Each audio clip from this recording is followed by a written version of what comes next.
Ben trovati cari amici all'ascolto con questa vostra terza pagina, l'Elzeviro della cultura, della vostra televisione che vi informa quotidianamente sui fatti di casa vostra. A questo proposito una, speriamo, bella notizia. Pare che lo spegnimento dei canali per far posto alla 5G sia stato posticipato almeno di 6 mesi.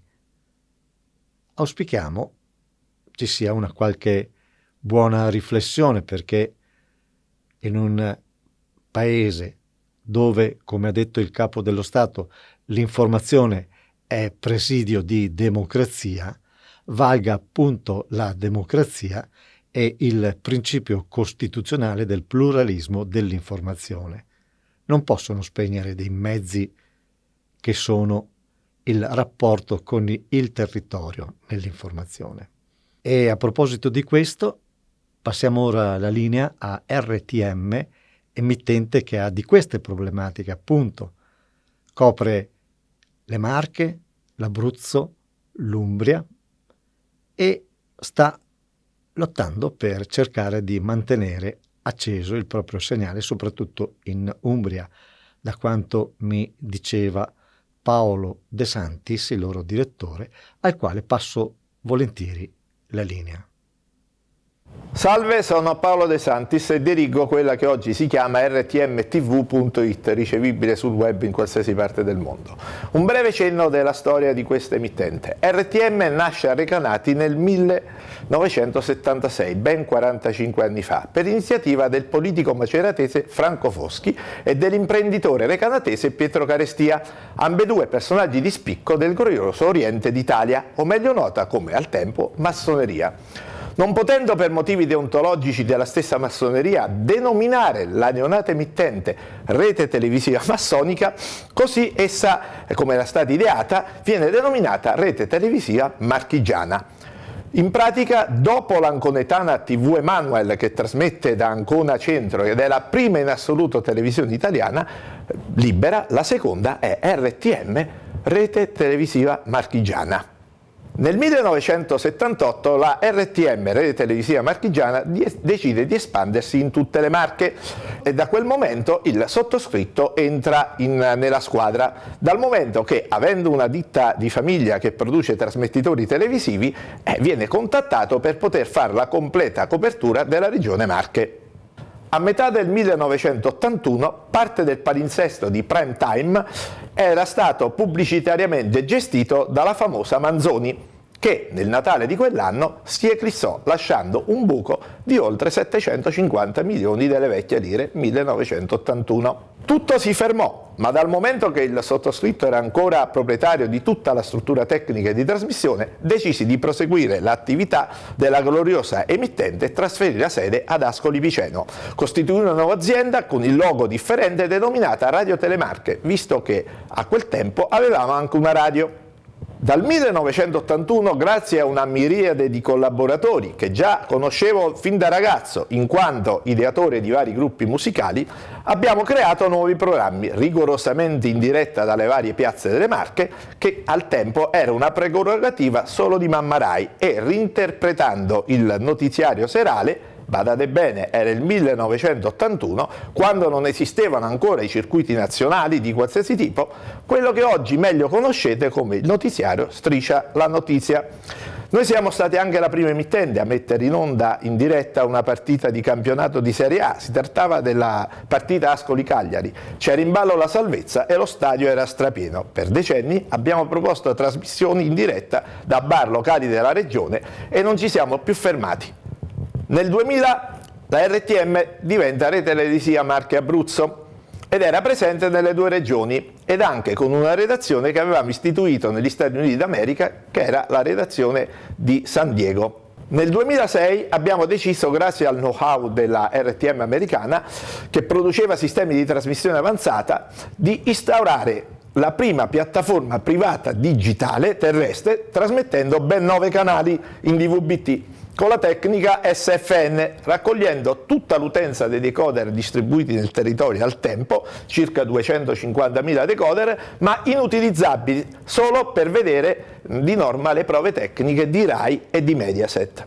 Nel 2019 abbiamo notato una crescente crisi del mercato pubblicitario, dovuta principalmente al prepotente ingresso, fuori di ogni controllo, anche fiscale, di grandi gruppi economici che hanno aperto decine e decine di canali commerciali, violando tutti i regolamenti che noi, osservanti, Agicom e Corecom, come cerberi, improdevano il loro meticoloso rispetto. Per concludere, abbiamo dall'inizio di questa follia globale, foraggiata da un'informazione che definirei almeno drogata dai padroni del denaro, abbiamo subito l'azzeramento di qualsiasi risorsa economica e nonostante ciò produciamo globalmente ore di programmi di intrattenimento e di informazione sanitaria, principalmente basata solo ed esclusivamente sulla realtà inconfutabile scientifica di esperti di fama mondiale. Tutto questo nel tentativo di contrastare quel terrorismo mediatico messo criminalmente in atto ai fini esclusivi di distruggere la nostra cultura, la nostra salute e riducendoci a una massa di pecore per l'altro senza neppure un'espressione e un volto. Questa è RTM TV. Ringraziamo per il contributo Paolo De Santis e RTM. Speriamo possano avere soddisfazione del loro lavoro. Detto questo, parliamo del concerto di questa puntata. Verte su uno strepitoso autore, uno dei più grandi autori mai esistiti, considerato universalmente tale, Johann Sebastian Bach. Di lui ascolteremo la suite numero 1 in Sol maggiore e la suite numero 2 in Re minore, forse le più belle delle 6 suite composte appunto dal divino. Divino perché è forse il più vicino a Dio e divino perché come concertista e come autore era tale. Saprete certamente che, come per i 180 anni circa di oblio subiti dal nostro grande Antonio Vivaldi, anche Johann Sebastian Bach ebbe un centinaio d'anni dove era sostanzialmente scomparso, dove era stato dimenticato. Solo per cercare di dare un'idea, se così si può dire, la sua riscoperta ebbe tra i protagonisti il grande Robert Schumann, iniziatore e tra i più grandi compositori del periodo romantico. Sul piano delle esecuzioni, certo merita menzione Pablo Casals, grande violoncellista, compositore e direttore d'orchestra del secolo scorso, che scoprì le 2 suite di Bach a 13 anni, ma le eseguì in pubblico per la prima volta soltanto a 48 anni. E anche l'interprete di questa nostra proposta, Giuseppe Barutti, considerato dai suoi colleghi forse il più grande violoncellista italiano, ha voluto dare la sua lettura. Dentro alla luce si cela una profonda oscurità e dentro all'oscurità si rivela una abbagliante luce, perché quando il pezzo è in maggiore, il suo punto più profondo sarà in minore e viceversa. Ecco il mio desiderio di collegare la suite in Sol maggiore con quella in Re minore attraverso un personale ponte modulante tra i 2 mondi, quello di sopra e quello di sotto.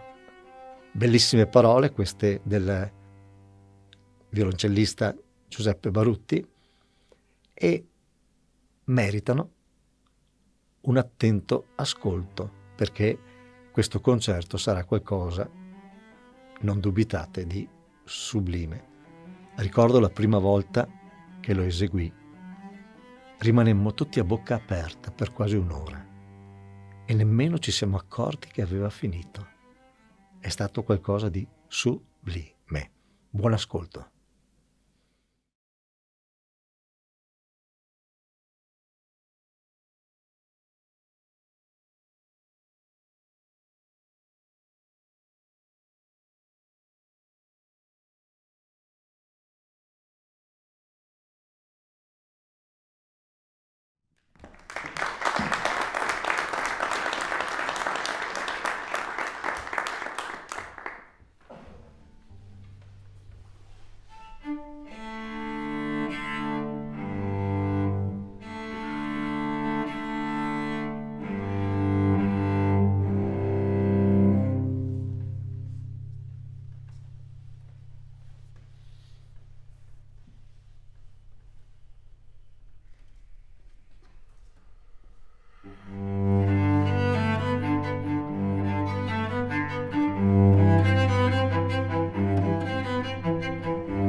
Ovviamente dopo Bach si può suonare soltanto Bach. Quindi vi eseguirò una sarabanda della quinta suite di Bach, che all'epoca è stata scritta in modo modernissimo, scordando il La a Sol naturale.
Vi avevo annunciato qualcosa di sublime, ritengo di non avervi deluso.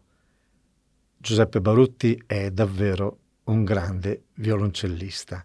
Abbiamo ascoltato 2 brani definiti forse i più grandi, belli pezzi di musica mai scritti, di Johann Sebastian Bach, la suite numero 1 in sol maggiore e la suite numero 2 in re minore, collegate tra di loro con un ponte modulante, come ha detto Giuseppe Barutti, modulante tra i 2 mondi, quello di sopra e quello di sotto.